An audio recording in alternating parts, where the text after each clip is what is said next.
Hey guys, tonight we begin with a topic a little less philosophical and a lot more greasy. Medieval junk food. Yes, even in a world without fast food chains, vending machines or hot dog carts, people still found ways to snack. And let me tell you, some of it was delicious, some of it was disturbing, all of it was deeply medieval. So before you get comfortable, take a moment to like the video and subscribe, but only if you genuinely enjoy what I do here. And let me know in the comments where you're tuning in from and what time it is for you. It's always fascinating to see who's joining us from around the world. Now dim the lights, maybe turn on a fan for that soft background hum, and let's ease into tonight's journey together. In a world where most snacks looked suspicious and tasted worse, apple fritters were a rare win. Sweet, hot, and slightly dangerous, just like every good medieval decision. These golden little pucks were the closest thing to a medieval donut, minus the frosting and food safety standards. So what exactly went into a fritter back then? Apples, obviously, but not the shiny, polished supermarket kind. Think small, tart, knobbly things that grew behind the alehouse and may or may not have been stolen from a neighbour's tree. They were chopped up, tossed in a rough batter of flour, eggs, and sometimes ale, because water was always a gamble, and ale made everything feel slightly more cheerful. Then came the fry. Deep frying in the 1300s was a special kind of drama. The oil, usually pig fat, was reused until it could probably vote. It added flavour, which is a generous word for it, but the result was something hot, crispy, and oddly addictive. A fritter fresh out of the pan was a little piece of joy. Crispy edges, soft centre, and a faint risk of third-degree burns. If you were lucky, and rich, it might be dusted with imported sugar, a luxury that doubled as a social flex. For everyone else, a drizzle of honey or spiced syrup did the trick. Either way, it was sweet enough to distract you from the rest of your diet, which mostly involved cabbage pretending to be other things. Fritters were street food. You'd grab one at a fair, after church, or on market days when you needed a treat and didn't mind grease on your tunic. Kids loved them. Adults loved them. Birds tried to steal them. They were fun, fast, and just indulgent enough to make you forget about the pickled turnips waiting at home. And yes, sometimes they were overcooked, or the apples were more sour than sweet, or the batter was suspiciously chewy. But when they were good, they were really good. One bite in and suddenly you understood why people put up with medieval life. If apple fritters were the medieval version of a donut, then cheese curds were, well, sort of the medieval popcorn. Bite-sized, slightly squeaky, and wildly inconsistent. They weren't flashy. They didn't melt. They didn't stretch. In fact, they barely did anything at all. And that's what made them perfect. Let's be clear, medieval cheese wasn't aiming for Instagram glory. It was made fast, eaten faster, and expected to survive long journeys, questionable storage, and the occasional goat stepping on it. Cheese curds were essentially baby cheese, the early fresh bits before the wheel hardened into something that could double as a building material. These little clumps of dairy joy were a byproduct of the cheese-making process. Farmers would separate milk into curds and whey using rennet, which sounds fancy until you realize it came from the stomach lining of a baby animal. But hey, it worked. The curds were pressed, lightly salted, and then that was it. Cheese curds. Sometimes they were soft, sometimes rubbery. Sometimes they squeaked on your teeth like they had a personality. But they were filling, portable, and weirdly satisfying. And in a time where snack usually meant old bread or cold broth, curds felt like a win. Monks loved them. Travellers packed them. Kids would eat them like candy, assuming the cows had been cooperative that week. You could fry them, crumble them over stews, or just eat them by the handful while pretending not to smell like the inside of a barn. Unlike many medieval foods, cheese curds didn't require a celebration or feast. They weren't saved for holidays or saints' days. They were just there. Comforting, familiar, mildly chewy. The friend who always shows up, never overperforms, but is weirdly reliable when everything else falls apart. Did they sometimes taste a little off? Sure, freshness was a spectrum in the Middle Ages. But with enough salt and enthusiasm, most people didn't complain. Besides, in a world without refrigeration, your standards naturally adjust. So no, cheese curds weren't glamorous. But they were simple, hearty, and just indulgent enough to count as a treat. In a pinch, they were also excellent for bribing cats and small children. Turnips are not dessert. Let's just start there. But in the medieval world, where sugar was expensive, apples weren't always in season, and creative desperation was a major food group, someone, somewhere, looked at a turnip and thought, what if this were pie? And so, the turnip pie was born. Now, to be fair, it wasn't always awful. Sometimes it was even kind of good. Think mashed turnips, hopefully tender, blended with a bit of egg, maybe some honey or dried fruit if the cook was feeling generous, then baked inside a sturdy crust made of flour, water and ambition. The result? Surprisingly edible. At best, it was warm, a little sweet, and had that vaguely comforting root vegetable meats pudding vibe. At worst, it tasted like someone had mistaken livestock feed for a baking ingredient and just rolled with it. Turnip pies were popular for two main reasons. Turnips were cheap, and pie crust could hide a multitude of sins. Whether the turnips were overripe, undercooked, or suspiciously bitter, once you baked them into a pie and added a drizzle of honey, it became peasant cuisine with aspirations. Was it cheesecake? No. But it tried, and in medieval Europe, trying counted for a lot. You'd find these pies at fairs, feast tables, and in particularly enthusiastic monasteries where the monks had a little too much time and a lot of extra root vegetables. Some recipes added spices, nutmeg if the abbey was rich, pepper if the cook was chaotic. Occasionally, raisins made an appearance, which only confused people further. Nobles didn't eat turnip pie unless they were slumming it for fun or pretending to relate to the common folk for political reasons. But for everyone else, it was dessert. Sort of. More like an afterthought with pastry. And yet, despite its questionable logic, the turnip pie endured. People liked it. Or at least, they didn't dislike it enough to stop making it. It was cheap, filling, and mildly sweet, which, for medieval food, made it basically revolutionary. If the medieval world had a comfort food MVP, it was the meat pasty, a handheld pie stuffed with seasoned meat, tucked into a folded crust, and baked until it was golden brown or slightly scorched. Basically a medieval hot pocket, minus the microwave, and plus a genuine sense of danger. The beauty of the pasty was its portability.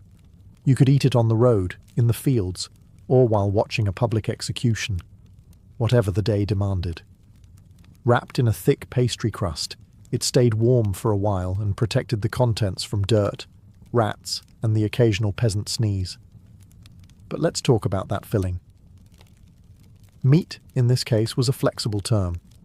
If you lived near a manor or a hunting estate, you might get pork, mutton, or venison, actual recognizable meat. If not, well, options expanded dramatically. Rabbit, pigeon, eel, hedgehog. Anything that once had legs, or slithered, could be diced, seasoned, and hidden inside pastry with plausible deniability. Spices were often used to enhance flavour, or, more realistically, to distract you from it. Pepper, sage, and garlic helped, but they couldn't completely hide the fact that the meat had been resting for a few days longer than it should have. Still, in a time when refrigeration was a fantasy and lunch was often just bread and onions, a meaty pasty felt indulgent. There were even vegetarian versions, filled with root vegetables, leeks, or cheese, for fasting days or the particularly devout. But make no mistake, the meat ones were the crowd pleasers. They were greasy, hot, and comforting. You didn't ask what was inside. You just ate it and hoped the cook had been in a good mood. And in case you're wondering, yes, People sometimes marked the crust with initials or symbols to claim ownership, especially among miners and labourers. In some places the crust was extra thick along one edge, so it could be held with dirty hands and then tossed to the spirits, or, more realistically, to rats. So were they good? Often yes. Were they mysterious? Always. But that was part of the charm. You didn't eat a meat pasty to feel safe. You ate it because it tasted good, and you were ready to accept the consequences. In a world where brushing your teeth meant rinsing with wine and hoping for the best, candied fennel seeds were the closest thing medieval folks had to breathe mints.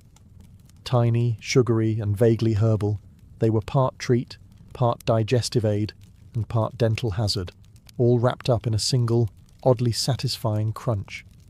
These little seeds were typically coated in a hard shell of sugar, which was no small feat in the Middle Ages.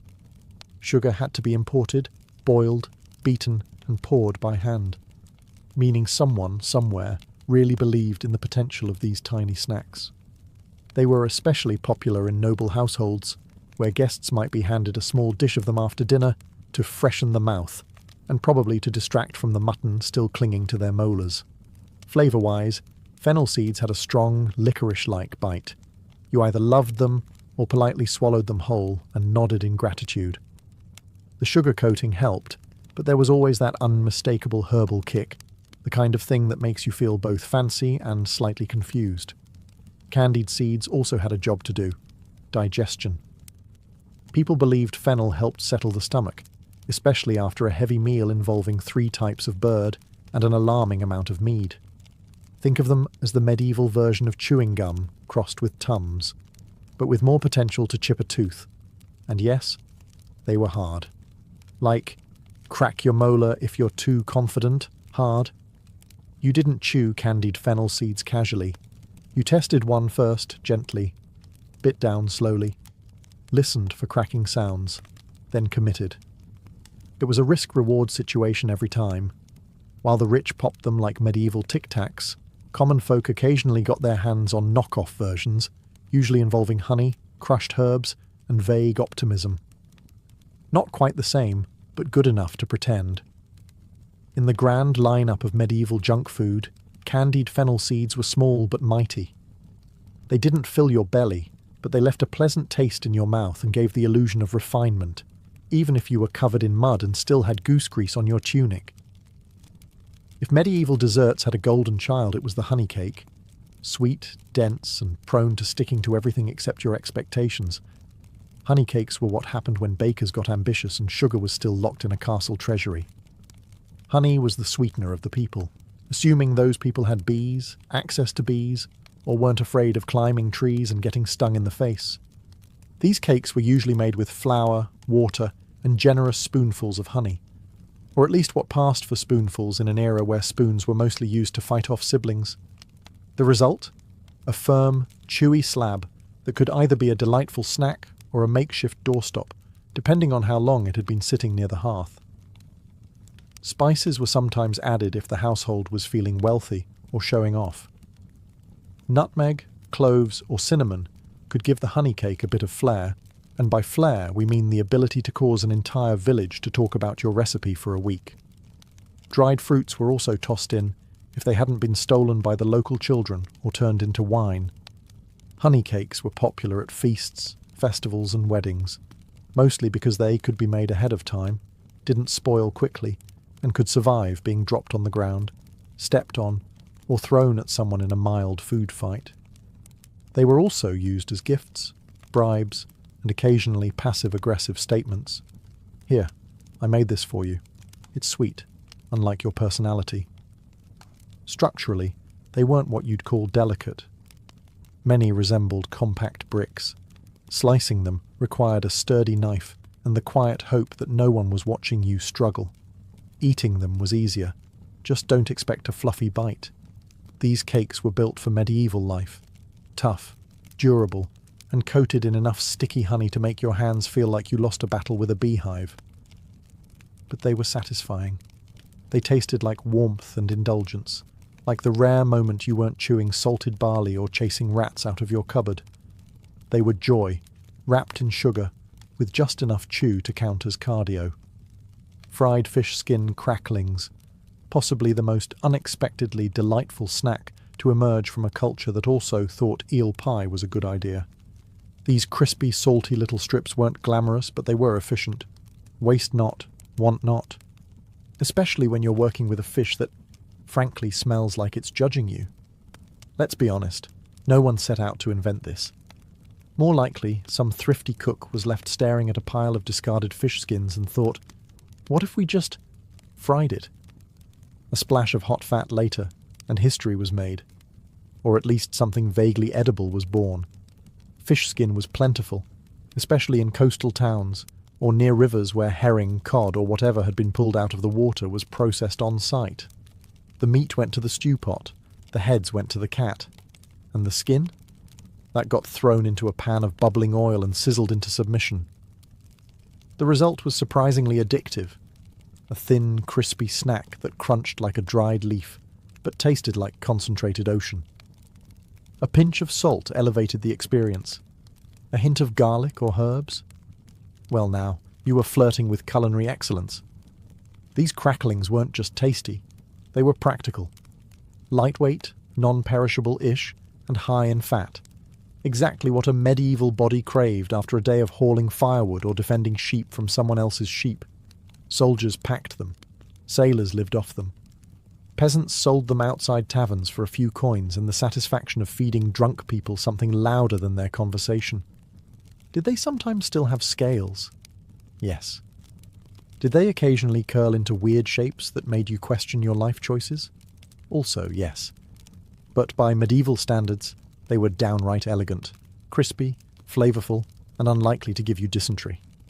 The only real drawback? Smell. These things could announce their presence from 3 huts away. If you fried a batch indoors, your home would smell like Poseidon's laundry for a solid week. But you'd be forgiven, because they tasted good. When life gave you stale bread and warm beer, you didn't cry. You made the most medieval snack imaginable, bread soaked in ale. Known variously as sops or trench toast, this humble creation was the original comfort food. Think French toast, but without the eggs, sugar, cinnamon, or joy. Here's how it worked. You took yesterday's bread, the kind that could double as building material, and dunked it into a bowl of ale. Not fancy craft ale with notes of citrus and a hoppy finish.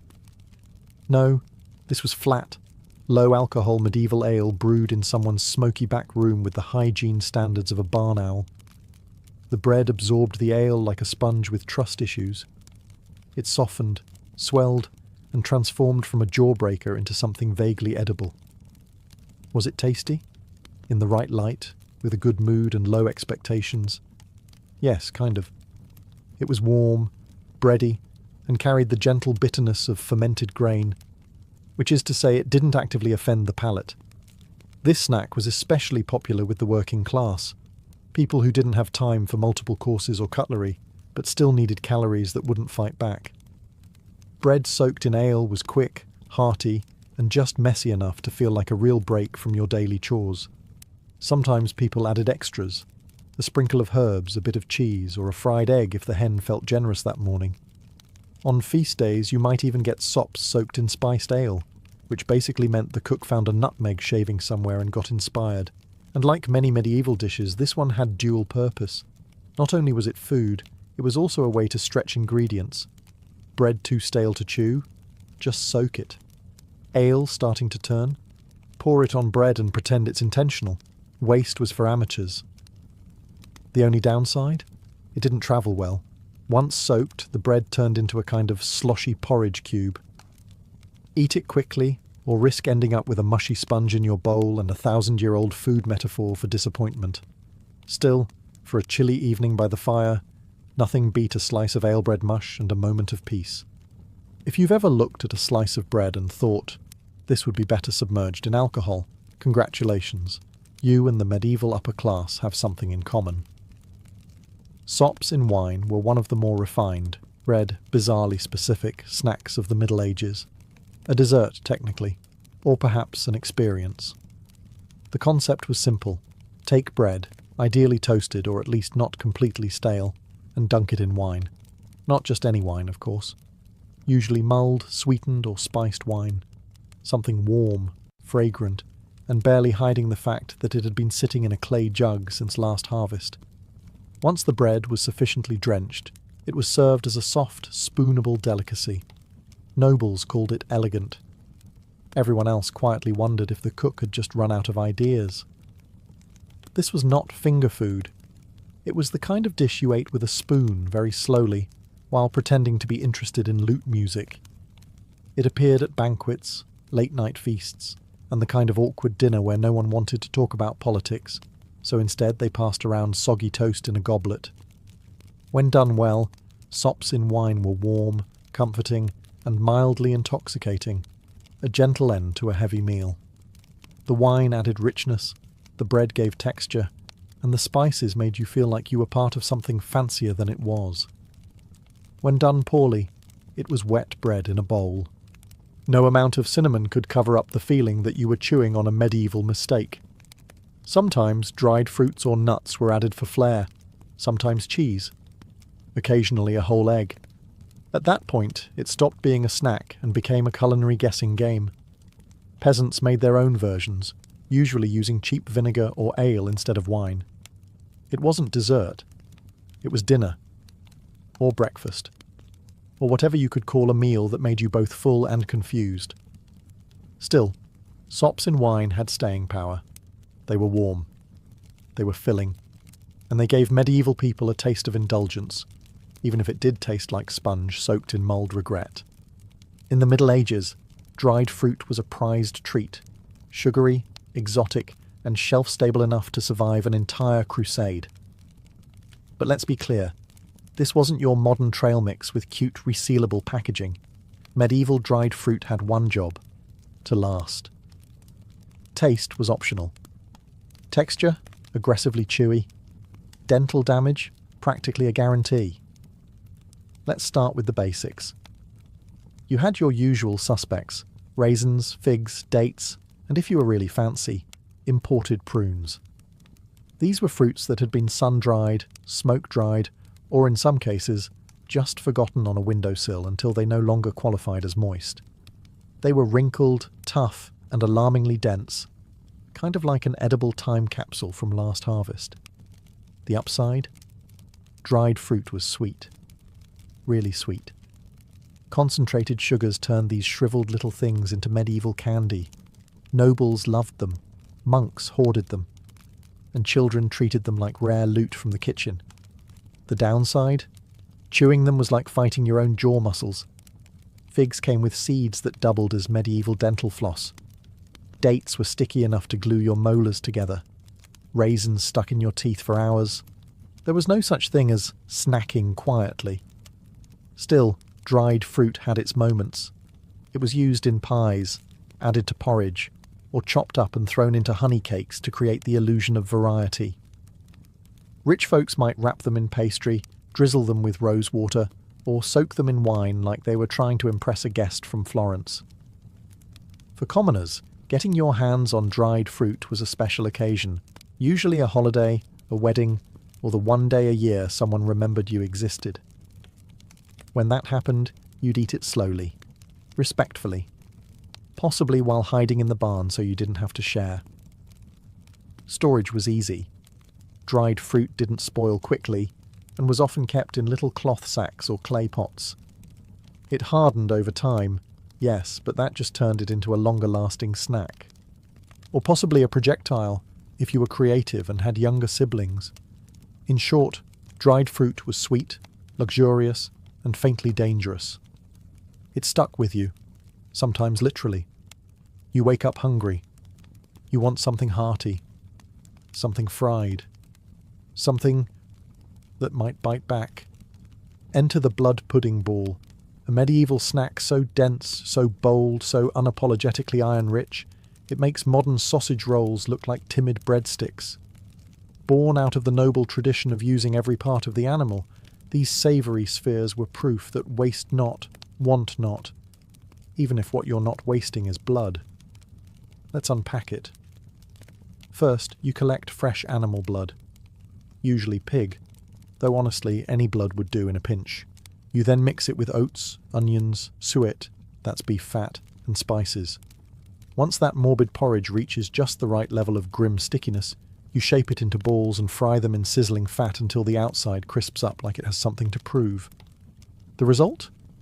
Dark, crispy orbs of protein-packed sustenance with a rich, earthy flavour, which is code for, you'll taste iron and mystery for the rest of the day. They were best served hot, fresh from the skillet, though sometimes they were eaten cold if your appetite outweighed your fear of congealed fat. Nobles might dress them up with pepper, or serve them with eggs and ale. Peasants? They were just happy not to be chewing on boiled cabbage again. Blood pudding balls weren't elegant, but they were practical. Easy to carry, high in calories, and alarmingly filling. If you ate 2, you could skip lunch. If you ate 4, you were probably a blacksmith or trying to win a dare. These snacks were common at fairs, markets, and roadside stalls where everything smelled like livestock and ambition. They were especially popular in colder months, because what warms the soul like fried coagulation? Of course, blood pudding balls weren't for everyone. Some folks didn't love the texture. Others didn't love the concept. But in a world where survival came first and flavour came somewhere around 12th, these meaty little morsels earned their place in the medieval junk food hall of fame. Forget everything you know about pancakes. These weren't fluffy stacks with maple syrup and whipped cream. Medieval pancakes were thinner, tougher, and cooked in enough lard to make your arteries consider early retirement. But they got the job done, and in a world where your other breakfast option was thin soup that's sad about its life, they were kind of a treat. Made from a humble mix of flour, eggs, and water or ale, these pancakes were poured onto a sizzling iron griddle coated in bubbling pig fat. No non-stick pans, no portion control. You just ladled and hoped. The result? A flat, uneven circle with crispy, browned edges and a slightly chewy centre. The kind of pancake that could survive a horseback ride and still be mostly edible when you arrived. Sometimes it was a little burnt. Sometimes it was a little raw. Sometimes, charmingly, both. Flavour depended on what you had. A splash of ale added a nice tang. A spoonful of honey? Luxurious. A sprinkle of herbs or onions? Adventurous. But most of the time it was just pancake and grease, served hot and inhaled like you'd just run from a tax collector. These pancakes were democratic. Everyone ate them. Peasants, nobles, monks, merchants. Some layered them with cheese, some dunked them in broth, and others just rolled them up and called it a day. You could eat them sweet, savoury, or scorched beyond recognition. And if you had leftovers, stack them up and pretend they were cake or armour. They were especially popular during Lent and other fasting days when meat was off limits. Pancakes became a loophole, fried, filling, and somehow both humble and indulgent. Plus, they made excellent vessels for disguising other ingredients that had no business being in your mouth. And while they might not have been beautiful, medieval pancakes had staying power. They didn't need praise. They just needed a hot pan and a willing stomach. Somewhere between a snack and a sacrament, we find the medieval wafer, a thin, crisp, suspiciously light biscuit that danced the line between dessert and dental challenge. Wafers were everywhere, outside churches, at village fairs, in the hands of monks, and occasionally floating in your soup like a flat, holy crouton. Let's clarify. We're not talking about chocolate-dipped cream-filled delights. Medieval wafers were made of flour, water, eggs, and not much else. If you were feeling fancy, you could add a dash of honey or rose water, but most stuck with the basics. Thin batter poured onto hot metal wafer irons, pressed between two scorching plates, like a medieval panini press. The result? Something that looked like it belonged in a communion ceremony and tasted like crispy paper with ambitions. Wafers were popular because they were portable, fast to make, and, best of all, they could be sold in massive quantities for a tidy profit. Vendors would set up outside churches on feast days, waving stacks of warm wafers at the faithful as they left Mass. Buy now, sin later was not the slogan. but it was the general vibe. They were often shaped with religious symbols, floral patterns, or the vague imprint of a saint's face, depending on the iron mould and how tired the baker was. These designs didn't enhance the flavour, but they did give you something to stare at, while chewing thoughtfully and pretending you weren't disappointed. Structurally, wafers were delicate. They cracked if you looked at them wrong, and shattered if you tried to break them cleanly. Storing them was a challenge, transporting them even more so, which made eating them outdoors a high-stakes affair involving crumbs, wind, and regret. Still, they were beloved. Light, crispy, and vaguely celebratory, wafers were the medieval version of treating yourself, without completely wrecking your digestion or your wallet. For nobles, they came stacked with fruit or layered with soft cheese. For everyone else, they were sold by the dozen in street stalls and eaten immediately before they disintegrated into edible confetti. Suck it. Even the name sounds sticky. This medieval treat was essentially fruit that had been boiled into submission, drowned in syrup, and sealed in a jar like a sweet little hostage. Think candied oranges, dates, or ginger, coated in enough sugar to make your teeth tingle and your conscience whisper, "You shouldn't be eating this." But you did, because it was delicious, and probably imported, and also you didn't have much else. Suck it wasn't for the everyday peasant chewing his 7th onion of the week. No, this was elite-tier snacking, the kind of indulgence served in noble halls or gifted by the wealthy to say, "I like you but not enough to give you land." Sugar was expensive and fruits weren't always in season, so suck it was reserved for special occasions, like weddings, or royal visits, or Wednesday, if you were outrageously rich and out of control. The preparation process was ambitious. First, you'd boil the fruit in syrup. Maybe honey, maybe refined sugar, if your spice merchant owed you a favour. Then you'd drain it, let it dry a bit, and repeat. Several times. Because once wasn't enough. You weren't just preserving fruit, you were declaring war on moisture itself. Eventually, the result was a glossy, jewel-toned bite of candy, chewy, intense, and so sweet it could probably be weaponized in large enough doses. Some versions were soft and syrupy, served in ornate glass jars. Others were dry, rolled in extra sugar, and handed out as dainty little cubes of medieval hyperglycemia. But make no mistake, suck it came with status. It said you had access to sugar, trade routes, and at least one servant dedicated solely to stirring things that didn't want to be stirred. Suck it trays were passed around after banquets like edible gold coins. Guests took one piece, smiled graciously, and immediately regretted not grabbing 3. As for commoners, they watched from the kitchen and maybe licked a spoon if no one was looking. So was it worth it? Honestly, yes. Suck it was one of the few medieval snacks that genuinely felt like dessert. It was rich, refined, and just extravagant enough to make up for the fact that dinner had included boiled something. Ah, fried eel, the grand finale of medieval junk food. A dish so strangely beloved, it made its way from peasant hearths to royal banquets without once stopping to ask, "Wait, am I really the best option here?" Yes. Yes, it was. Eel was everywhere in medieval Europe. Rivers and streams practically writhed with them, and they were easy to catch, cheap to cook, and, when fried, surprisingly crispy. Slippery when raw, bonier than expected, and shaped like the villain in a fish-themed horror story, eel was still eaten by the bucket load.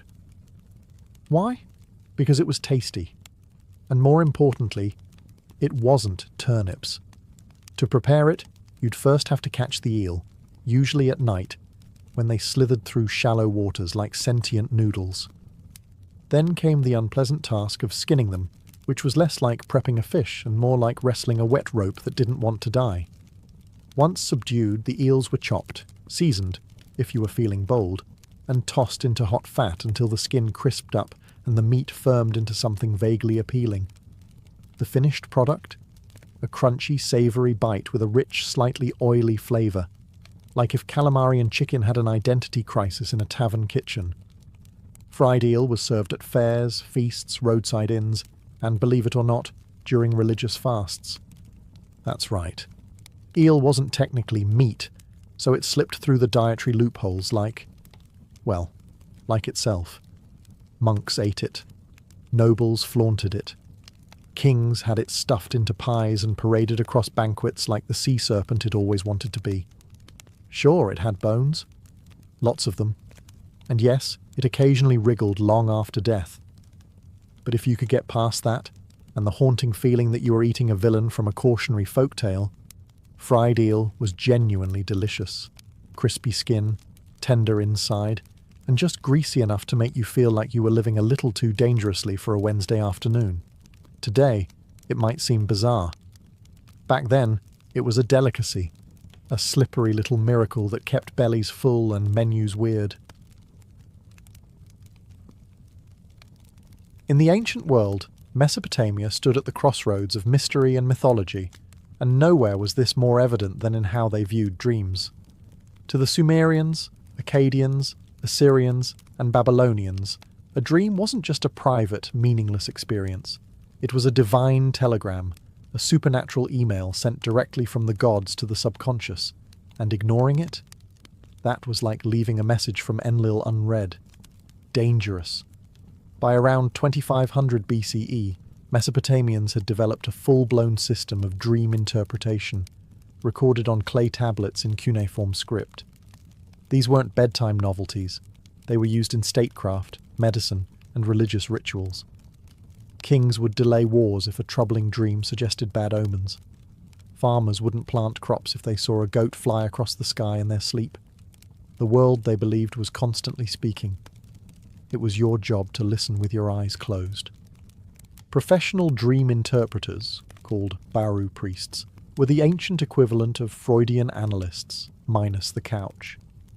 They were trained in libraries of omen texts, like the Ishkar Zakuk, an elaborate dream manual that categorized dreams and their meanings in sometimes absurd but eerily precise ways.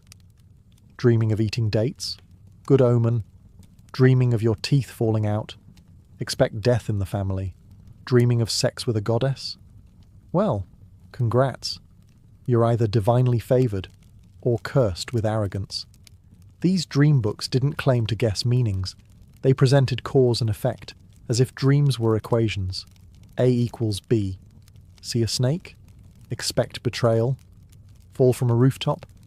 A lawsuit is coming. The world of dreams was logical, just operating on divine logic, which was far stranger than human reason. But the Mesopotamians didn't stop at interpretation. They practiced dream incubation too. If a ruler wanted guidance from the gods, he might sleep in a temple under special circumstances, fasting, cleansing rituals, perhaps a few incense offerings, and wait for a revelatory dream. The idea was that certain environments made the divine connection stronger, clearer, and less prone to nightmares about drunk goats. For Mesopotamians, the dream world was not a mystery to solve. It was a realm to navigate with caution, reverence, and a very large clay tablet library. They believed the gods were always speaking. You just had to be asleep to hear them. In ancient Egypt, dreams weren't merely nightly occurrences. They were considered sacred texts in motion. The Egyptians believed that dreams were messages from the gods, ancestors, or even from one's own K, the spiritual double of a person. Every dream, good or bad, came with intent. It could warn, bless, instruct, or terrify. By the time of the New Kingdom, circa 1550-1070 BCE, the Egyptians had begun recording their interpretations in what would become some of history's earliest dream manuals. One of the most famous examples is the Ramesside Dream Book, written on papyrus and discovered in the village of Deir el-Medina. This wasn't light reading. It's essentially a divine diagnostic tool, listing hundreds of dreams and interpreting each based on whether the outcome would be favourable or disastrous. The logic, however, was not always intuitive. For example, if a man sees himself eating crocodile flesh in a dream, it means he will become a high official. Strange, yes. But in Egyptian cosmology, The crocodile was tied to the god Sobek, who embodied strength and power. Eating crocodile meant absorbing divine traits. That's a promotion-worthy omen. Each entry in the dream book started with the phrase, "If a man sees himself," followed by a symbolic scenario. These weren't general guesses. They were drawn from centuries of ritual knowledge, personal visions, and temple tradition. And the interpretations were often binary, marked as good or bad in red and black ink. If your dream was classified as bad, it was time to light some incense and beg a priest to intervene. Priests in temple complexes, especially those serving healing deities like Serket or Thoth, sometimes offered services in dream incubation, where supplicants would sleep in the temple and await guidance or healing through visions. The idea was to open a divine channel through purification, prayer, and controlled sleep. This wasn't mere superstition. It was healthcare, divination, and theology rolled into one night's rest. Dreams also influenced magic and medicine. Amulets might be prescribed to fend off recurring nightmares. Specific rituals could be performed to erase a dream, much like you'd erase a curse. For the ancient Egyptians, the sleeping mind was not idle. It was a stage where gods, demons, and the spirits of the dead could appear and offer glimpses into hidden truths, if you had the wisdom, and a priest, to decode them. In the ancient Greek world, dreams were more than divine whispers. They were clinical appointments with the gods. Central to this belief was the practice of incubation, a ritual where individuals would sleep inside a temple in hopes of receiving a healing vision. And no deity was more closely tied to this practice than Asclepius, the god of medicine. At temples known as Asclepioea, which dotted the Greek world from Epidaurus to Pergamon, the sick, the hopeful, and the desperate came seeking cures. But instead of pills or potions, they were prescribed sleep, sacred, intentional, and performed under specific spiritual conditions. Before entering the temple's sleeping quarters, or abaton, a person would undergo purification, bathing, fasting, and sometimes sacrificing an animal. Only after these rituals could they lay down on a stone bed and wait for the god to appear in a dream. The results? According to inscriptions and ancient testimonies, some patients dreamed of Asclepius touching them with his staff, or of snakes, his sacred animal, slithering over their bodies.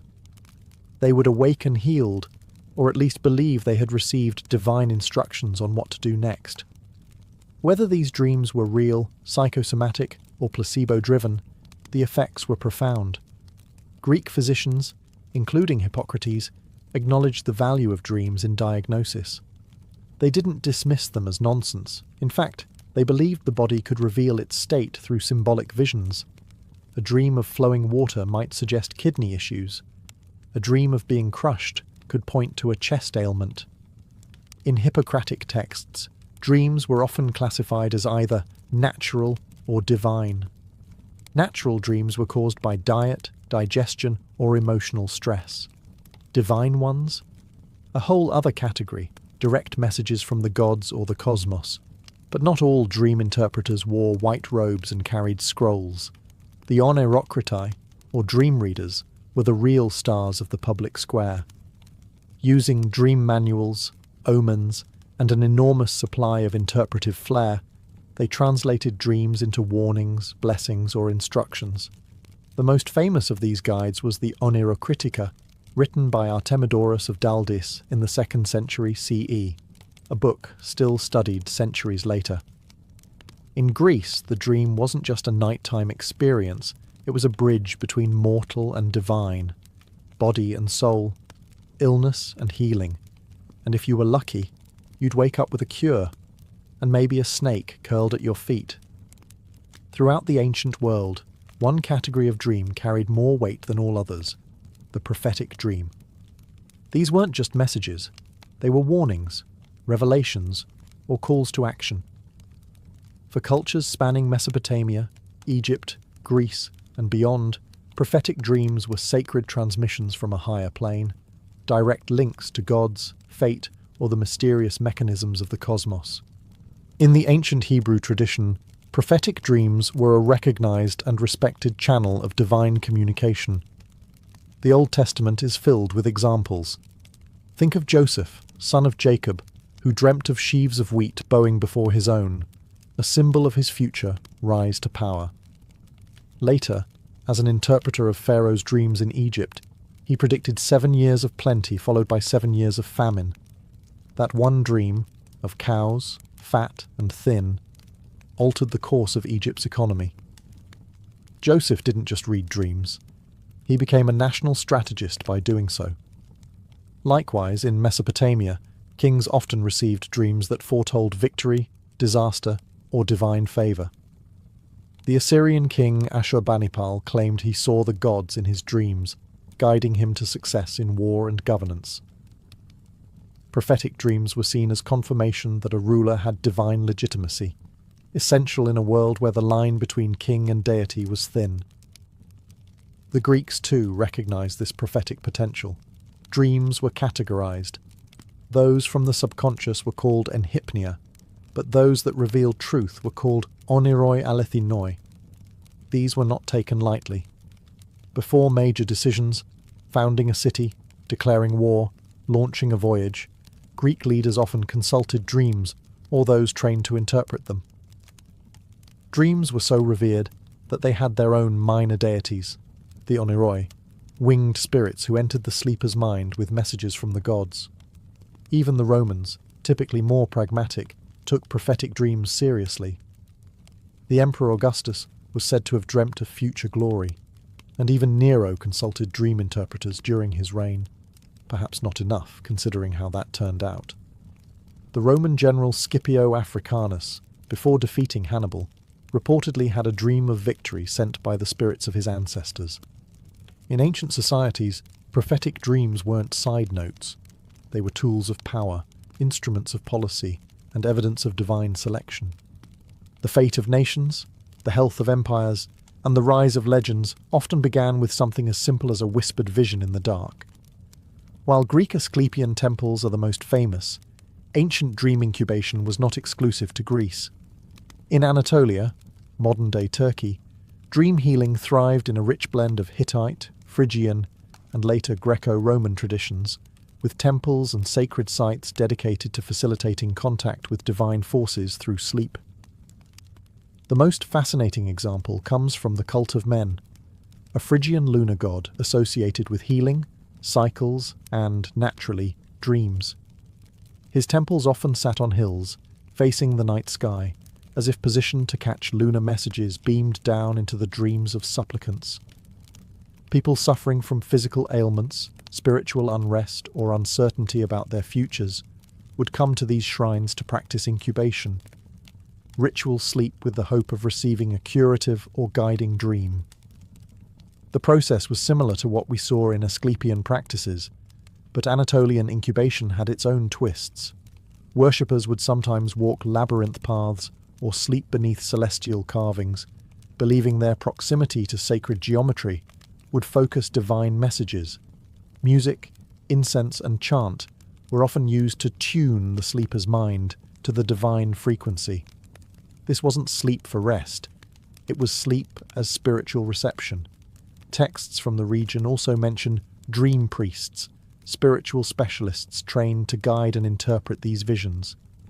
Some would even seed dreams, suggesting imagery or symbols before sleep to shape the encounter. For example, someone wanting a vision of their future child might sleep with a carved fertility idol under their pillow.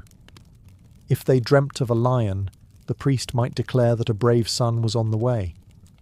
If they dreamt of rain, a daughter, blessed by growth and wisdom. Hittite records also reference divine encounters in dreams, especially among royalty. Kings and queens received strategic advice, healing knowledge, and occasionally harsh warnings from the gods in their sleep. One dream reportedly instructed a queen to adopt a foreign goddess into her shrine, an early example of divine diplomacy. Dream incubation in Anatolia wasn't just personal, it was communal and cosmic. Pilgrims travelled long distances, often forming temporary healing communities, bound not by blood, but by shared vulnerability and hope. And through sleep, They believed the gods could reset the course of their lives. In Anatolia, to dream wasn't passive. It was an act of ritual participation, where healing and prophecy flowed not from logic, but from the silent language of sleep. By the 2nd century CE, the ancient art of dream interpretation had matured into a disciplined craft, and one man took it upon himself to systematize it all, Artemidorus of Daldis. A Greek from Asia Minor, Artemidorus wrote the Oneirocritica, the most comprehensive and influential dream manual of the ancient world. And unlike mystical scribes who veiled everything in divine mystery, Artemidorus approached dreams with the methodical precision of a scholar and the curiosity of a streetwise psychologist. The Oneirocritica wasn't some mystical pamphlet. It was a 5-book tome, written in clear Greek, filled with thousands of dream scenarios and their meanings, culled from personal interviews, temple records, and public performances. Artemidorus claimed he spent decades collecting dream accounts from people of all walks of life: sailors, merchants, prostitutes, soldiers. His logic? If you want to understand the soul of a culture, listen to its dreams. He organized dreams into categories: actions, animals, professions, bodily functions, even types of relationships. Dreaming of flying, that could suggest freedom or arrogance. Dreaming of being naked in public. Depending on your social class, it might mean shame or future power.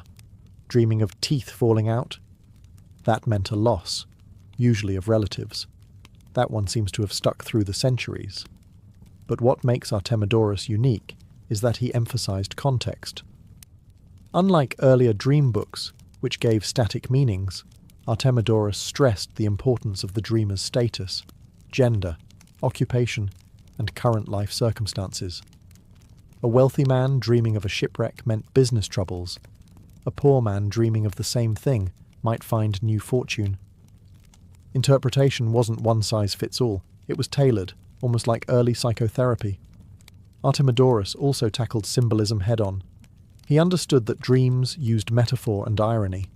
A dream of dying didn't mean death. It could mean renewal. A dream of sex didn't always refer to desire. It might signal dominance, power struggles, or guilt.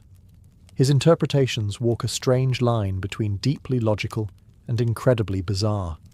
The Oneirocritica wasn't just a curiosity. It was used for centuries across the Roman Empire and Byzantine world.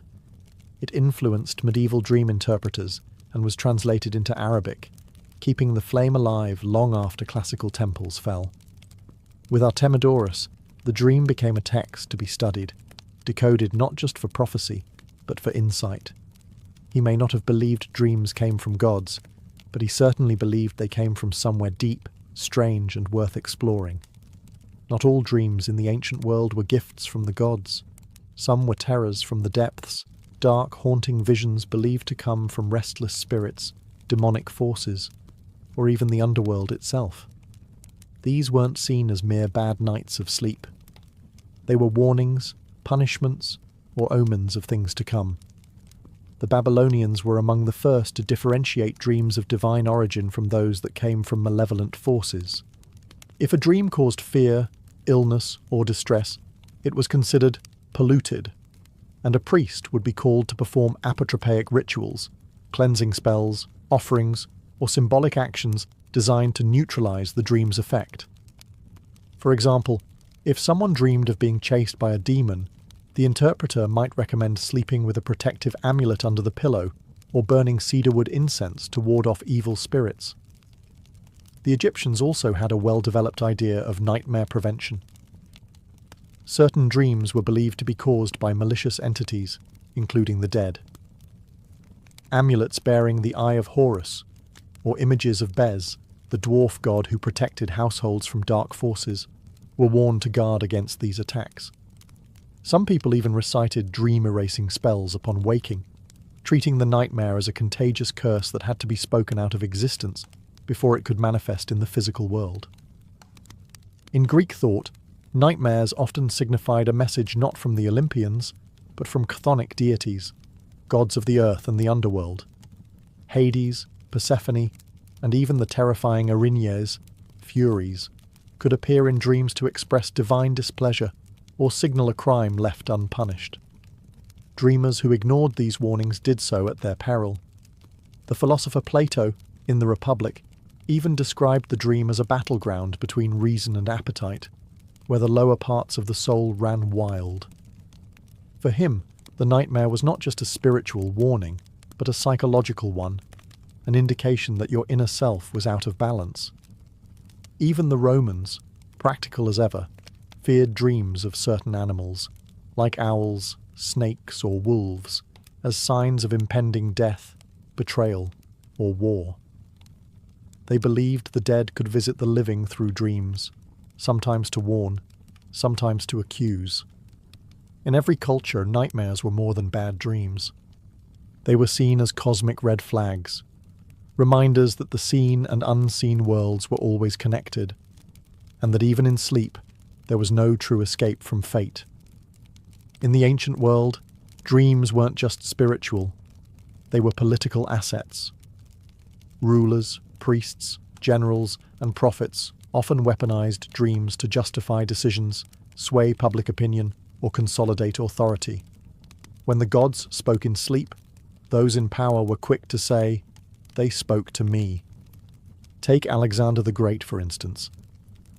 Before he conquered Egypt, he reportedly dreamed of the god Ammon welcoming him as a son. Upon arrival at the Siwa oasis, the local oracle confirmed the dream, declaring Alexander a divine offspring. Was the dream real? Was it staged? It didn't matter. The message solidified his rule and painted him as more than mortal, a living god in the eyes of his troops and subjects. Dreams were especially useful during political transitions or uncertain times. In ancient Rome, Augustus claimed to have dreamed of a great victory at Actium, which he won against Mark Antony and Cleopatra. Afterward, this dream was immortalized in literature and coins, turning it into a sacred narrative. Later emperors followed suit. If the gods supported your dream, who dared oppose your actions? Priests and oracles often played into this. Dream interpretation became a theological tool, especially when it aligned with the interests of a ruler or temple elite. Suppose a rebellious governor dreamt of disaster. The priest might interpret it as divine punishment for challenging imperial authority. On the flip side, dreams of fruitfulness and victory, interpreted correctly, could embolden leaders to begin campaigns, raise taxes, or enact reforms. This wasn't limited to men. Queen Hatshepsut of Egypt claimed in temple inscriptions that her birth was foretold in a dream by the god Amun, who appeared to her mother and prophesied divine rulership. By framing her reign as destined in dreams, she strengthened her legitimacy in a male-dominated throne. Prophets in the Hebrew Bible also used dreams to challenge kings. Daniel, for instance, interpreted Nebuchadnezzar's dream of a great statue, forecasting the rise and fall of empires. It wasn't just dream reading, it was geopolitics wrapped in allegory. In every civilization, dreams allowed leaders to say, "This is not just my will, it is the will of heaven." Whether divine revelation or calculated propaganda, dreams were a powerful currency, turning the subconscious into statecraft, one vision at a time. Though the ancient temples have crumbled and the priests of dream now sleep beneath layers of dust, the legacy of ancient dream interpretation lives on, whispering through time, science, and psychology. Much of what we believe today about dreams, our fascination with symbolism, recurring motifs, even nightmares, has roots in ancient frameworks that tried to make sense of the sleeping mind. The medieval world inherited these traditions wholesale. Islamic scholars translated the Oneirocritica of Artemidorus into Arabic, refining and expanding on it. In Islamic mysticism, dreams became deeply respected as means of divine guidance. Meanwhile, Christian monks and theologians began cataloguing dreams of saints and martyrs, visions that often predicted future miracles or divine justice. The same structure remained: sleep as a portal to the sacred, dreams as veiled messages, and interpreters as the bridge between human and divine. Fast forward to the 19th and 20th centuries, And we meet Sigmund Freud, who, despite rejecting religious interpretations, borrowed heavily from the symbolic structure pioneered millennia before. In The Interpretation of Dreams, 1899, Freud argued that dreams expressed repressed desires and fears, but he still used ancient tools: metaphor, symbol, narrative. His protégé, Carl Jung, went further, describing the dream world as populated by archetypes, universal figures like the shadow, the hero, and the wise old man, eerily similar to figures one might find in a Greek temple or Babylonian omen list. Even modern neuroscience, while stripping dreams of their mysticism, still respects their complexity. REM sleep, lucid dreaming, and the influence of trauma or memory on dream content. These ideas echo ancient notions that dreams reflect both the health of the body and the state of the soul. Pop culture, too, carries on the torch. From film and literature to tarot and New Age spirituality, dreams remain a source of fascination. Whether it's a horror film based on sleep paralysis or a dream journal app promising self-discovery, the ancient idea still pulses beneath, that what we see in sleep matters. In the end, the ancients may not have had brain scans or sleep labs, but they understood something we still chase today. Dreams are not random. They are stories, signals, or shadows, whispered in the language of gods, ancestors, or ourselves. The question remains the same across time. What is your dream trying to tell you? In the mid-19th century, the United States was a country stretching at the seams. By 1860, California had been a state for a full decade, but it often felt more like a distant cousin than a sibling.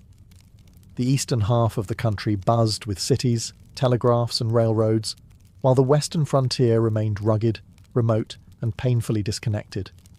A letter from New York to San Francisco could take 3 to 4 weeks, sometimes longer if storms, delays, or bandits got in the way. And that's if it arrived at all. Mail routes at the time were as convoluted as they were inefficient. The most common path involved ships carrying mail down the Atlantic, across the Isthmus of Panama, then back up the Pacific coast, a journey filled with delays, tropical diseases, and logistical nightmares. Meanwhile, the overland route via stagecoach was slow, perilous, and frequently bogged down by muddy trails, snowbound passes, or attacks from outlaws and hostile terrain. This lag wasn't just an inconvenience. It was a political problem. The federal government worried that California, increasingly isolated, might drift away in spirit or loyalty. In an era where secession was already on the horizon, maintaining unity across the continent was not just ideal, it was urgent. Entrepreneurs and visionaries began floating bold solutions, none bolder than the idea of creating a central relay system using the one thing the American West had in abundance: open land and fast horses. If skilled riders could gallop across the country in shifts, swapping horses at stations every 10 to 15 miles, maybe, just maybe, they could cut delivery time from weeks to just 10 days. It was an insane proposal. The route would be nearly 2,000 miles from St. Joseph, Missouri to Sacramento, California. It would cross mountains, deserts, rivers, and territories that had barely been mapped. There would be extreme heat, freezing nights, and the ever-present danger of ambush. But if it worked, it would be the fastest communication line between East and West. The problem was clear. America was expanding faster than its infrastructure. And so, with a mix of desperation, ambition, and pure frontier daring, a solution galloped into history, one saddlebag at a time. The Pony Express was about to be born. The Pony Express didn't just materialize out of the dust.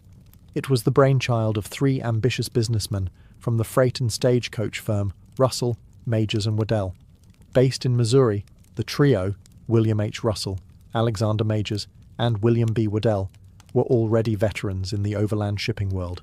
Their company was responsible for hauling freight and government supplies across the wild frontier. But in 1860, they set their sights on a far more radical goal: speeding up mail delivery to California in the shortest time possible. At the time, Russell in particular was feeling the pressure. His reputation was on the line due to financial scandals and failed ventures. He saw the Pony Express not just as a patriotic service, but as a personal redemption arc, a way to restore his name and gain favour with the government. If they could prove their relay system worked, they hoped to land a lucrative federal mail contract. Alexander Majors brought the logistics brain. A devout and meticulous planner, he demanded discipline from his employees, even requiring riders and station masters to swear oaths against drinking and cursing. He also developed a highly structured system for the express. Stations would be built every 10 to 15 miles, larger home stations every 75 to 100 miles, and the entire route would be maintained like a military operation. William B. Waddell, the quietest of the trio, provided the legal and financial backbone.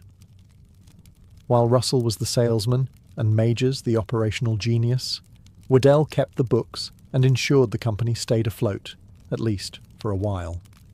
Together, the three poured hundreds of thousands of dollars into the venture. They bought over 400 horses, hired more than 80 riders, and built roughly 190 stations across the most remote parts of the frontier. They knew it was a gamble, and they knew the route would be grueling. But they also knew that whoever solved the communication crisis would earn a permanent place in American history. And so, without any government funding, they launched the service themselves. It was a bold move, financially reckless, logistically insane, and yet deeply symbolic of American grit. In April of 1860, the Pony Express was ready to ride. The race against time and terrain was on. Creating the Pony Express route was like building a fragile bridge across a continent, with no safety net and almost no margin for error. The full distance spanned nearly 2,000 miles, stretching from St. Joseph, Missouri to Sacramento, California, through a dizzying array of landscapes: rolling plains, mountain ranges, high deserts, and dangerous river crossings. To make this insane idea work, the founders built a chain of approximately 190 relay stations, spaced every 10 to 15 miles, about the distance a horse could ride at full speed before tiring. Every 75 to 100 miles, a home station provided rest and shelter for the riders, where they could sleep, eat, and hand off the mail to a fresh rider. But the real backbone of the express was the horses, more than 400 in all. They were chosen not for looks or stature, but for sheer speed and stamina. In the east, fleet-footed thoroughbreds ruled the prairie. In the rugged west, compact and hardy mustangs carried the mail across the mountains and desert. These were the Ferraris of the frontier. Riders would gallop at full speed, jump off mid-stride, and leap onto a fresh mount in a matter of seconds. Each station had to be manned, stocked, and secure. Some were little more than sod huts or wooden shacks. Others were fortified structures surrounded by barbed fencing and guarded by station keepers with rifles. Supplies, water, feed, and food had to be transported in advance. This meant months of preparation, and it all had to be done in some of the most remote, inhospitable land in America. Weather posed one of the biggest threats. Riders would endure snowstorms in the Sierra Nevada, sandstorms in the Utah desert, and brutal summer heat on the Nebraska plains. Wild animals, swollen rivers, and collapsing trails were daily hazards. And then there were human dangers: bandits, outlaws, and the rising tensions of conflict with Native American tribes. But despite the chaos, the system worked.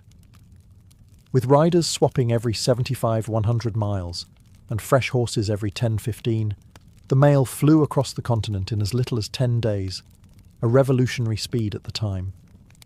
It was a logistical miracle stitched together by courage, sweat, and raw determination.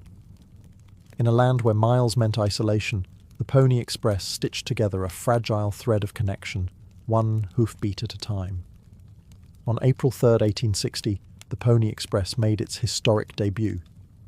In St. Joseph, Missouri, a crowd gathered at the stables of the Pikes Peak Stables building, buzzing with excitement. The inaugural rider, most likely Johnny Fry, though records are somewhat disputed, mounted his horse, took the leather mochila, a specially designed mail pouch, and dashed off westward at breakneck speed. The crowd cheered, cannons fired, and just like that, a new chapter in American history thundered to life. The mailbag Fry carried weighed around 20 pounds, filled with letters, newspapers, and telegrams bound for California.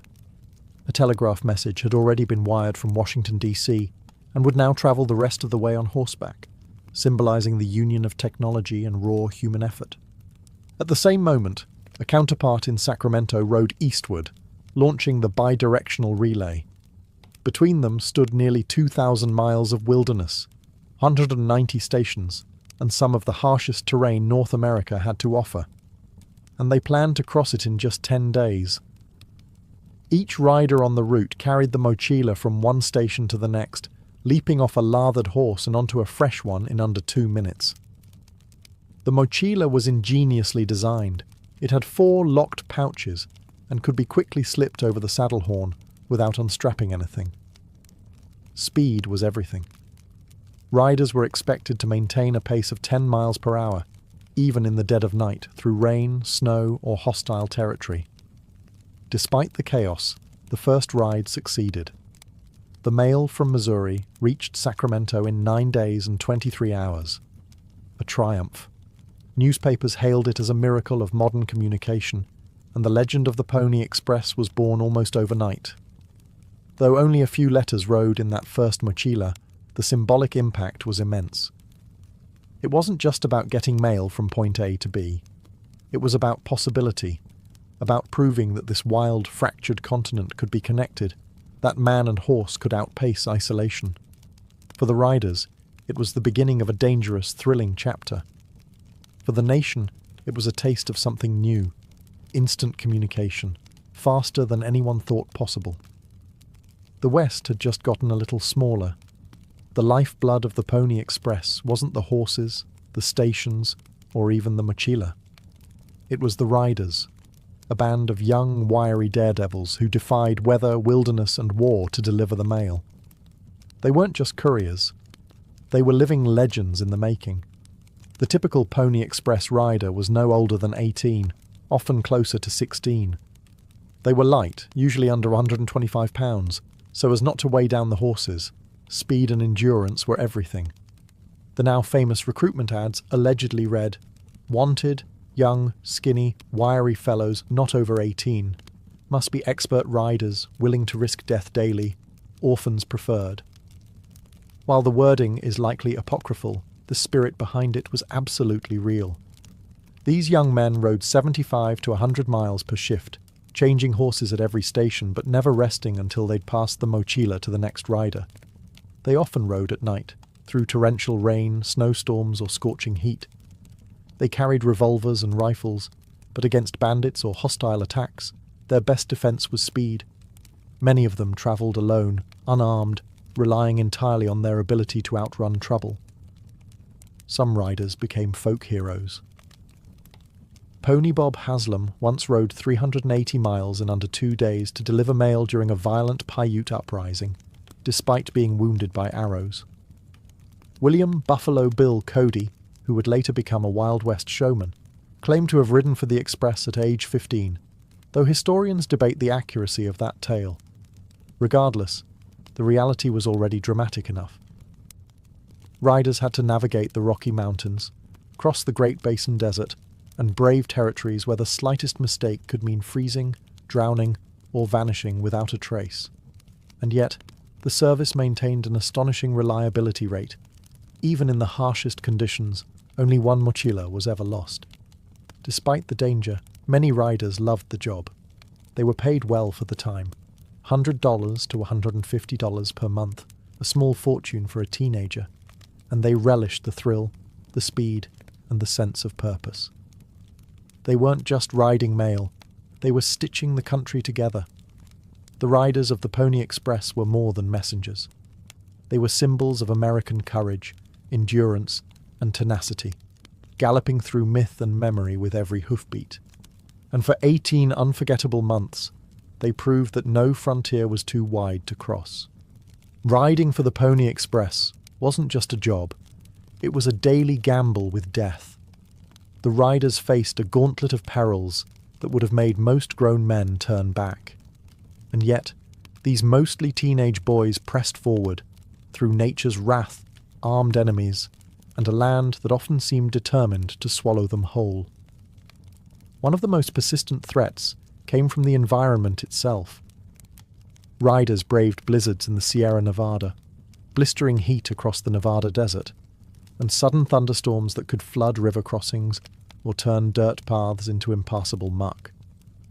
Slipping off a horse in freezing conditions could mean hypothermia. One wrong move in a swollen river could end in drowning, and many came dangerously close. Then there were the animals. Packs of wolves sometimes chased riders at night. Rattlesnakes coiled in trailside brush, and mountain lions stalked the high passes.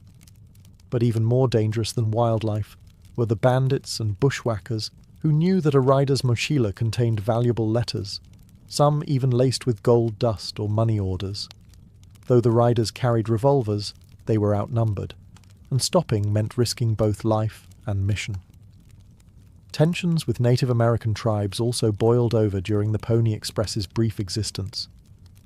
The Paiute War in 1860, sparked by grievances over land, broken promises, and settler encroachment, led to several attacks on Pony Express stations. Riders were ambushed, station keepers were killed, and multiple stations were burned to the ground. The most famous episode occurred when Pony Bob Haslam galloped nearly 190 miles through hostile territory to carry the mail, suffering wounds from arrows, but completing his route regardless. Even isolation was a danger. Riders were alone, often for hours, with nothing but their horse, their weapon, and the looming dark. A broken leg, an injured horse, or a missed station could mean dying alone in the wilderness, never found.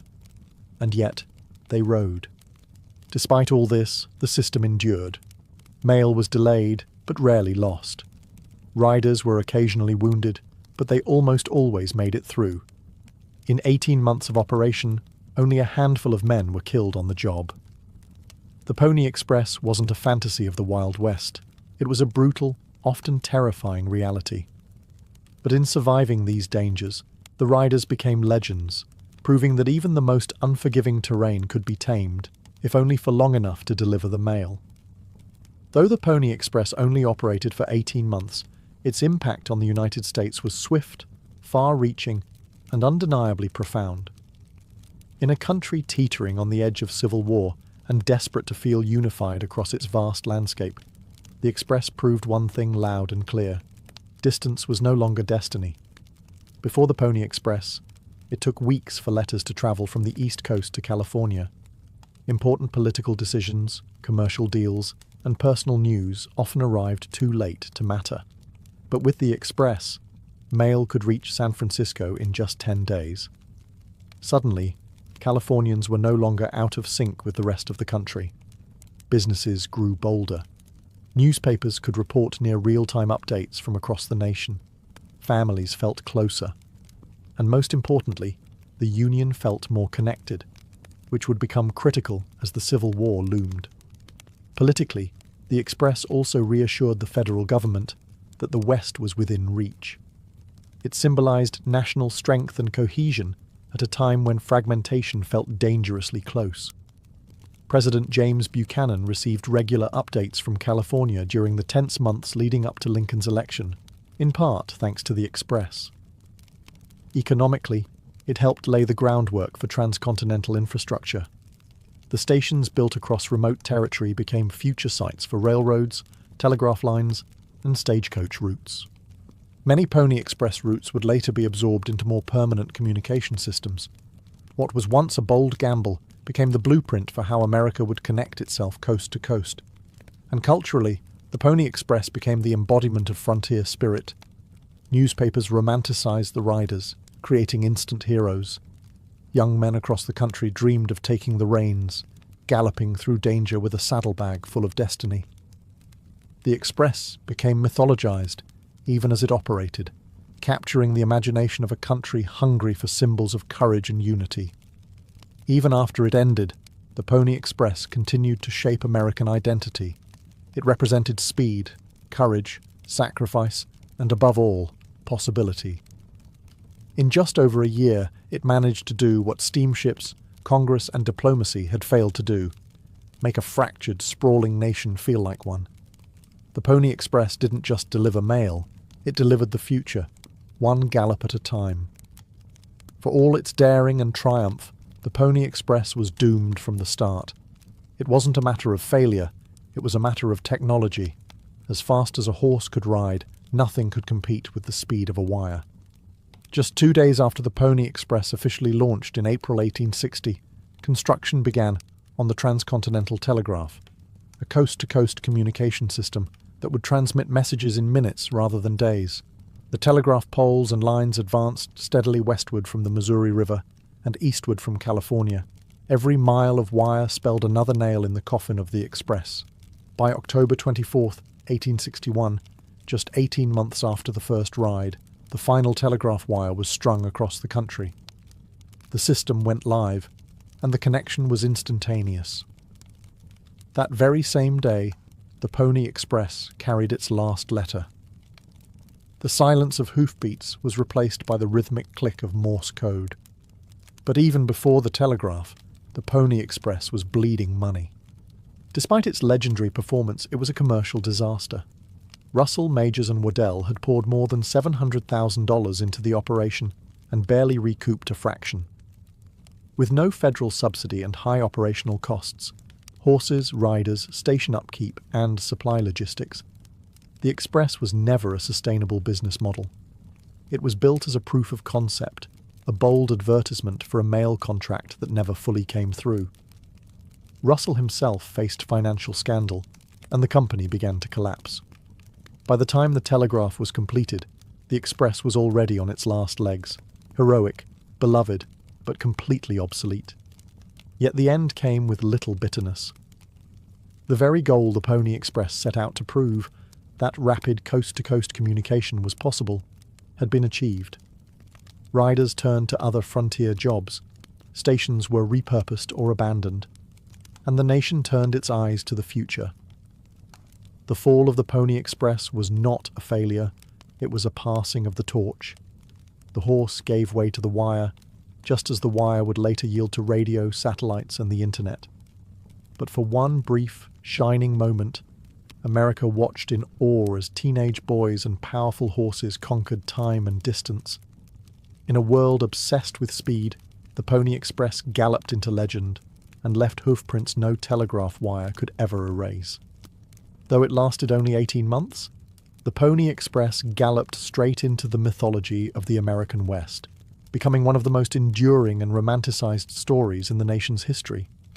In reality, it was a risky, short-lived business venture. But in the public imagination, it became something far greater, a symbol of heroism, speed, and the relentless frontier spirit. Hollywood, dime novels, and school textbooks transformed the Express into legend. The image of a lone rider silhouetted against the sunset, thundering across the prairie with a leather mail pouch and a six-shooter at his side, captured the nation's heart. This wasn't just nostalgia, it was national identity in motion. At a time when America was still defining itself, the Pony Express offered a story of bravery, sacrifice, and unity through hardship. Figures like Pony Bob Haslam and Buffalo Bill Cody became frontier celebrities. Cody, whether he rode for the Express or not, capitalized on the legend in his Wild West shows, cementing the image of the fearless teenage courier in the minds of millions across the world. The Express became shorthand for grit, daring, and everything Americans wanted to believe about their pioneer past. Monuments soon followed. Statues of galloping riders now stand in cities across the old trail, from St. Joseph to Sacramento. Highways and bike paths trace the original route. Reenactments, museum exhibits, and historical tours keep the memory alive. Even the U.S. Postal Service has issued Pony Express stamps, honoring the brief but bold endeavor that helped unite the nation. But the story endures for a deeper reason. The Pony Express reminds us of a moment in history when human endurance raced neck and neck with nature's obstacles, when communication meant risk and connection required courage. It tells us that speed once came not from satellites, but from sheer determination and a willingness to ride through snow, desert, and darkness with nothing but a horse and a dream. In our age of instant messages and global networks, it's easy to forget just how hard-won communication once was. The Pony Express stands as a tribute to those who bridged impossible distances, not with fibre optics or electricity, but with muscle, grit, and a pounding heartbeat. Its legend remains not because it lasted, but because, for a brief and shining moment, it outran the impossible. The earliest known beer didn't come in a frosty mug or a labelled bottle. It came in a clay pot in the middle of a Sumerian village thousands of years ago. Long before Rome rose or pyramids stood, the people of ancient Mesopotamia, specifically the Sumerians, were brewing beer in ways both simple and sacred. And they weren't just drinking it, they were worshipping it.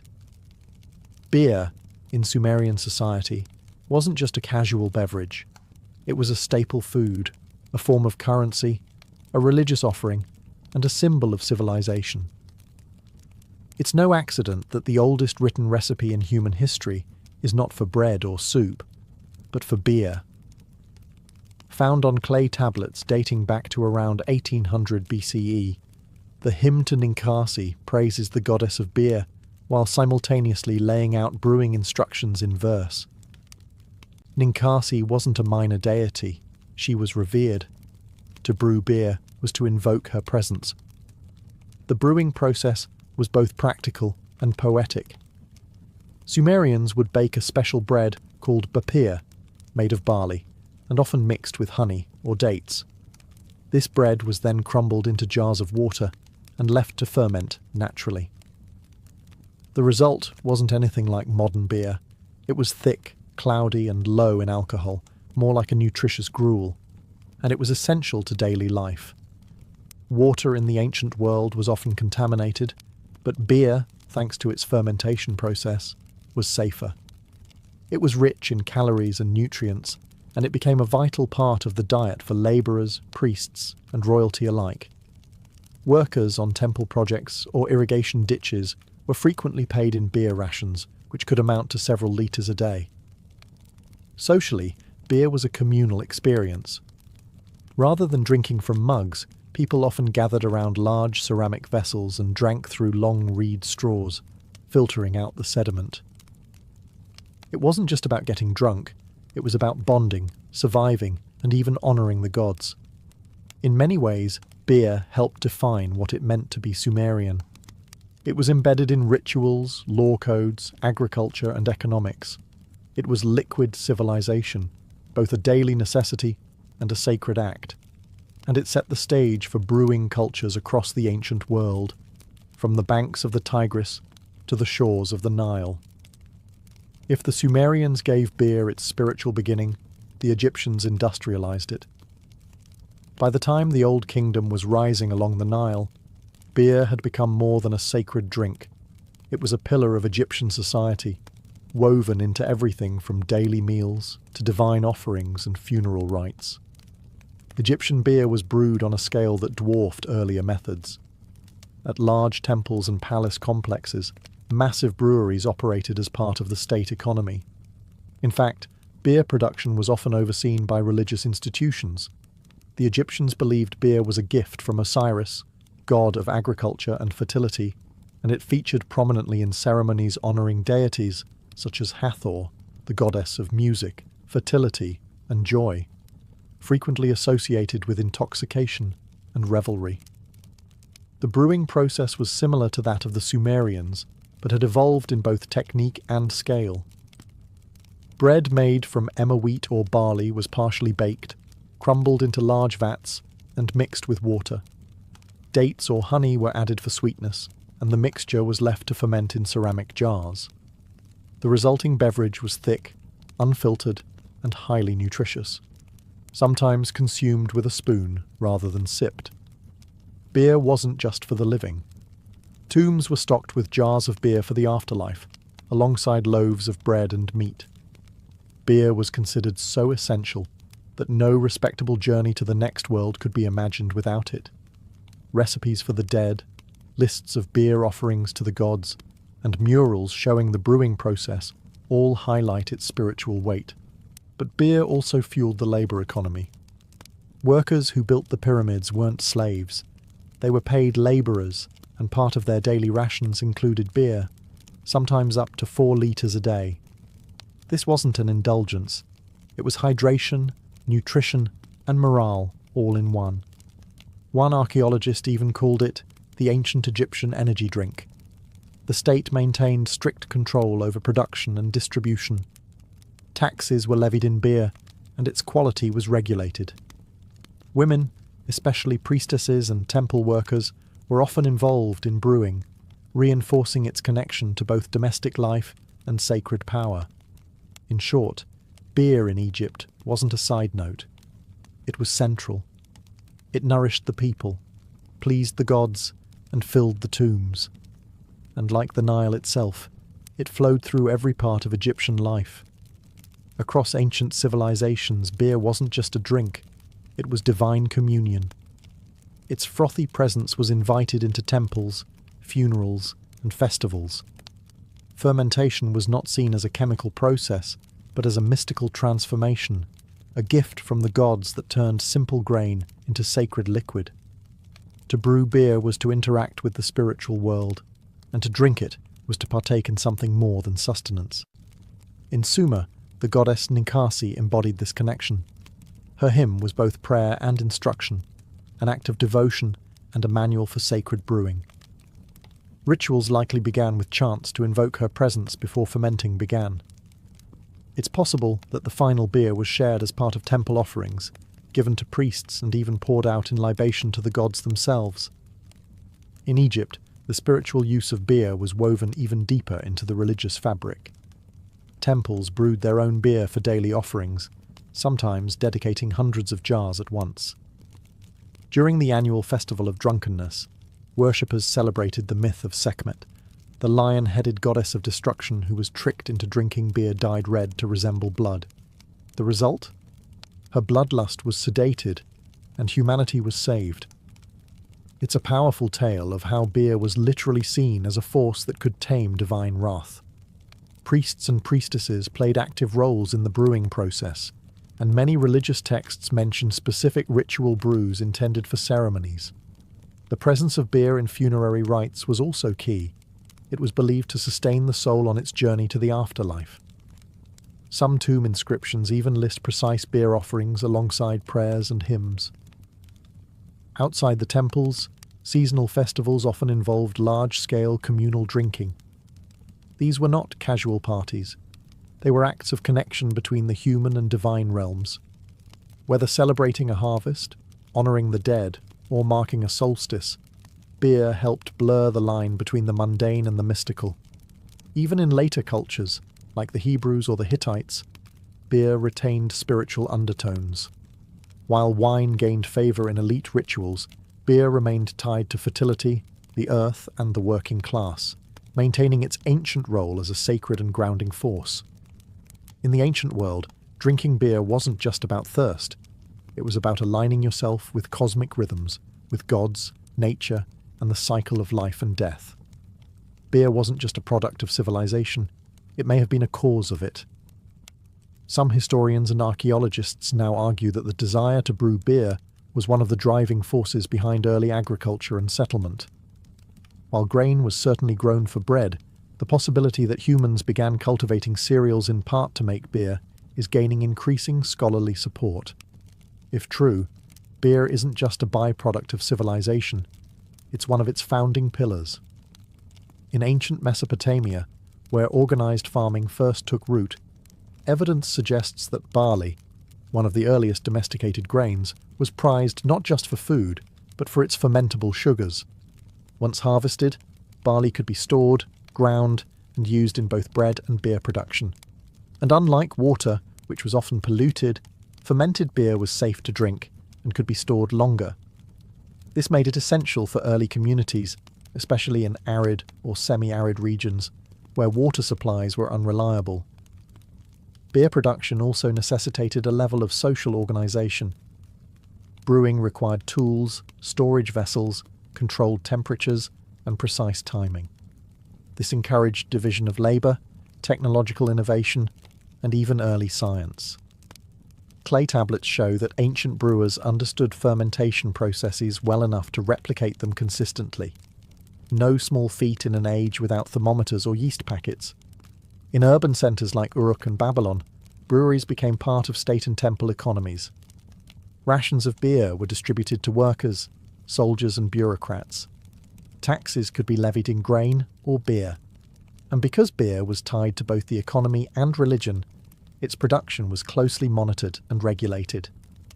This meant that brewing contributed to the rise of bureaucracy, record-keeping, and standardized weights and measures. Beer was also instrumental in the growth of trade networks. Regions with surplus grain and brewing knowledge exchanged beer, ingredients, and brewing tools with neighbouring cultures. Pottery jars filled with fermented beverages have been found in Levantine and Egyptian trade sites, suggesting beer was a commodity worth transporting. In short, beer helped humans settle, organise, and thrive. It fueled workers, connected cities, supported rituals, and justified grain cultivation. The frothy beverage was far more than a treat. It was liquid infrastructure, building the foundation of the ancient world, sip by sip.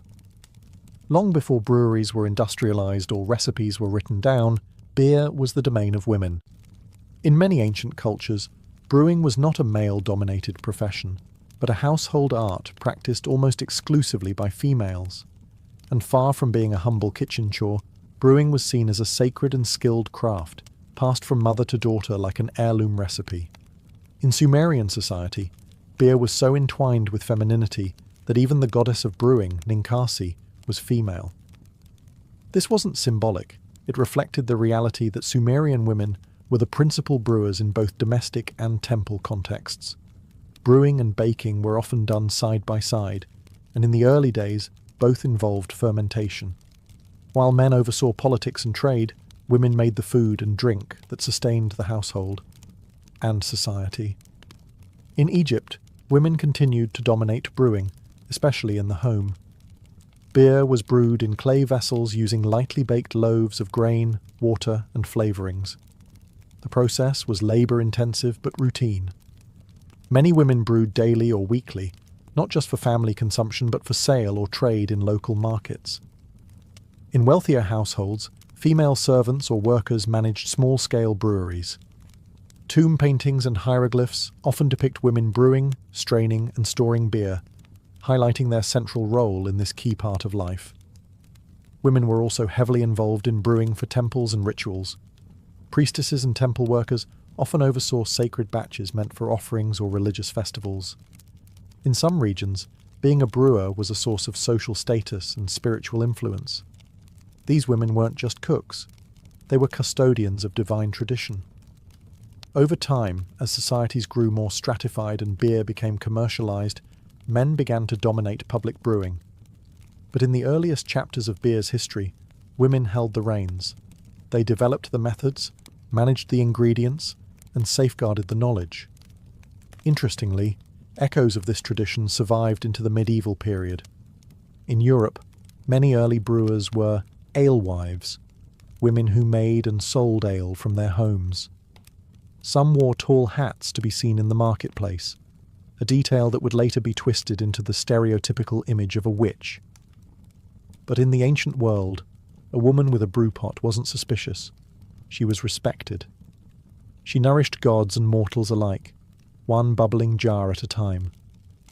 Ancient brewing wasn't just luck and magic. It was a craft refined over generations, blending observation, experimentation, and environmental know-how. While each culture had its own variations, the core principles of brewing were surprisingly consistent: grain, water, fermentation, and time. But the specifics? That's where it gets fascinating. The primary grain used across much of the ancient world was barley, though emmer wheat was also common, especially in Egypt. These grains were chosen not only for their availability, but because they naturally contained the sugars and enzymes necessary for fermentation. Grains were usually partially malted, soaked in water, and allowed to germinate slightly. then either ground into mash or baked into loaves of bread, specifically intended for brewing. In both Mesopotamian and Egyptian traditions, these bread loaves, often called bapir in Sumer, were crumbled into large ceramic vats filled with water. The mixture was stirred, sometimes boiled, and then left to ferment. Natural yeast from the air, or from the vessels themselves, triggered the fermentation process. No one knew what yeast was, but they knew it worked, and that certain vessels made better beer, likely because they housed residual yeast colonies. To sweeten or flavour the beer, brewers added dates, honey, herbs, or spices. Egyptian beer, in particular, was often thick and sweet, almost like a liquid porridge. Filtering was optional. Some versions were consumed with straws to avoid sediment. Others were so nutritious that beer was considered a meal in itself, especially for labourers and the poor. Temperature played a key role.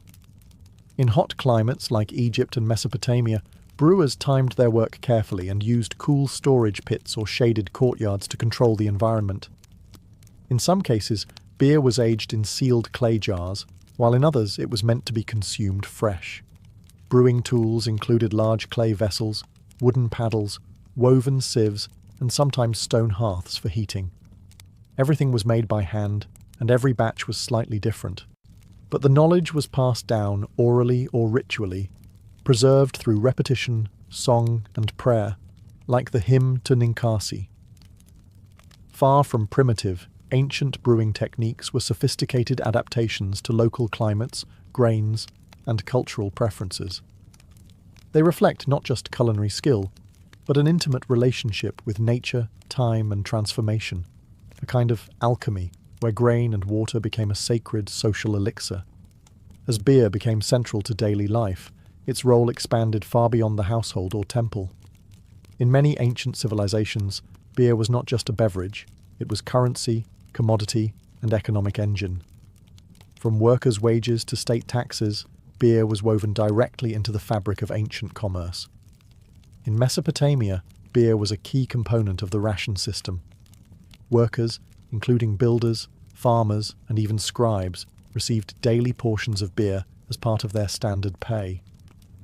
The amount and quality varied by rank. Higher officials received more refined beer, while labourers got thicker, coarser varieties. Detailed cuneiform tablets list these allocations, and thousands of ancient receipts show beer transactions, proof that it was as important as silver or grain in the economic ecosystem. Beer production itself became a professional trade. Breweries, often attached to temples or estates, required a small army of labourers, grain collectors, millers, bakers, fermenters and transporters.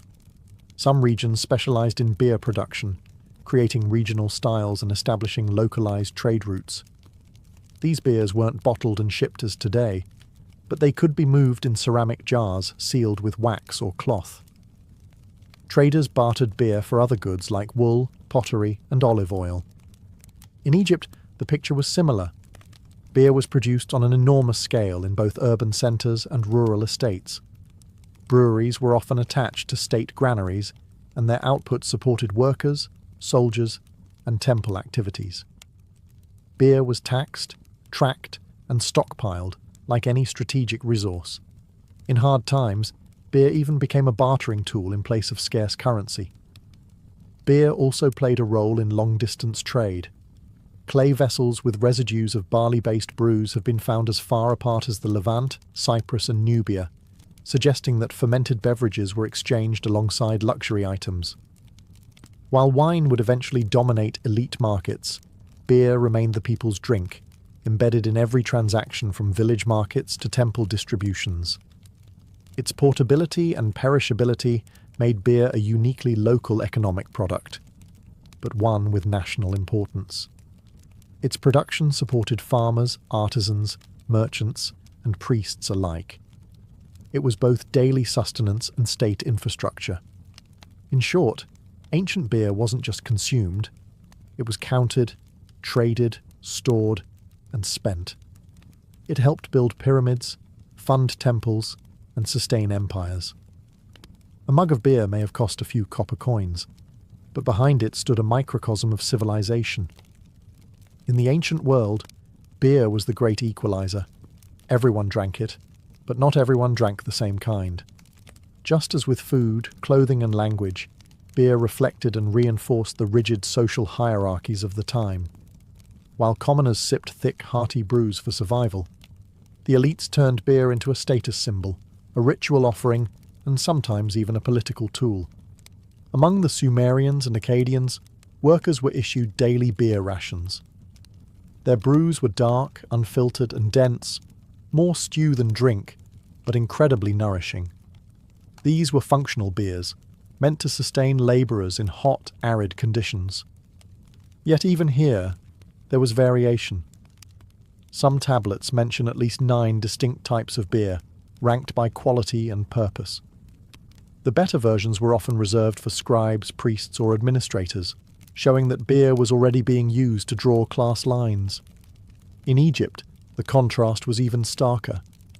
While everyday Egyptians drank a thick beer made from emmer wheat and flavoured with dates, the wealthy enjoyed refined brews, lighter, sweeter, and sometimes filtered. Tomb paintings depict nobles with goblets of golden beer, seated under palm fronds while servants poured from elegant jars. For the upper classes, beer was not just sustenance, it was an aesthetic experience. Pharaohs and their families received beer offerings daily, often alongside wine and bread. These libations weren't mere tradition. They reflected power. Only the rich could afford dedicated brewing staff, access to the finest ingredients, and the leisure to enjoy beer recreationally, rather than depend on it for calories. Beer also served diplomatic and ceremonial functions. During feasts, treaties, or religious festivals, offering beer of high quality signalled wealth and respect. Not offering beer, that could be seen as an insult. Interestingly, the brewing profession itself mirrored this divide. In homes and villages, women or slaves typically brewed the family's supply. But in temples or elite households, professional brewers, sometimes trained and salaried, handled production. The beer that flowed from temple vats was better regulated, better taxed, and more politically significant. So while beer was universal, its taste, texture, and meaning varied wildly depending on who you were. For some, it was daily fuel. For others, it was an expression of divinity, wealth, and refinement. In every jar, ancient beer carried not just flavour, but a quiet signature of social status, foaming at the rim. Though thousands of years have passed since Sumerian priestesses chanted to Ninkasi or Egyptian workers sipped beer beneath pyramid shadows, the legacy of ancient brewing still lives on, in our recipes, rituals, economies, and cultural memory. Beer, perhaps more than any other beverage, connects us to the earliest expressions of civilization. Modern brewing owes a great debt to the ancient world. Many techniques we take for granted today, malting grain, fermenting with wild yeast, flavouring with herbs or fruit, were pioneered by brewers with no microscopes or thermometers. Instead, they relied on intuition, tradition, and trial and error, guided by oral wisdom and spiritual reverence. These methods formed the foundation of what would eventually become scientific brewing in later eras. The ancient attitude toward beer also lingers in cultural traditions. In places like Ethiopia, Peru, and rural Eastern Europe, communities still brew beer in ceramic vessels, often using age-old recipes passed down through families. Echoes of Sumerian and Egyptian kitchens. In these places, brewing is not just a hobby or business. It's a ritual of community, just as it was 5,000 years ago. The symbolic power of beer has also endured. Festivals, holidays, and social gatherings around the world still feature beer as a central offering, a drink of celebration, bonding, and identity. Even the communal pint at the pub carries the same spirit as the ancient Sumerian clay pot shared by reed straws, beer as a bridge between people. Academically, the study of ancient brewing has sparked a growing field known as bioarchaeology. Using residue analysis, scientists have reconstructed ancient beer recipes, brewed them, and even sold them commercially. Experimental archaeology projects have successfully brewed beer from ancient Egyptian tomb recipes, offering modern people a literal taste of history. Perhaps most importantly, ancient beer reminds us that civilization wasn't just built on conquest, stone, or steel. It was also built in kitchens and breweries by ordinary people who turned grain and water into sustenance, economy, and culture. It was made by women, consumed by workers, and offered to gods. So the next time you raise a glass, remember, you're not just drinking a beverage, you're participating in one of humanity's oldest and most universal rituals, a legacy brewed over millennia and still fermenting in every corner of the world.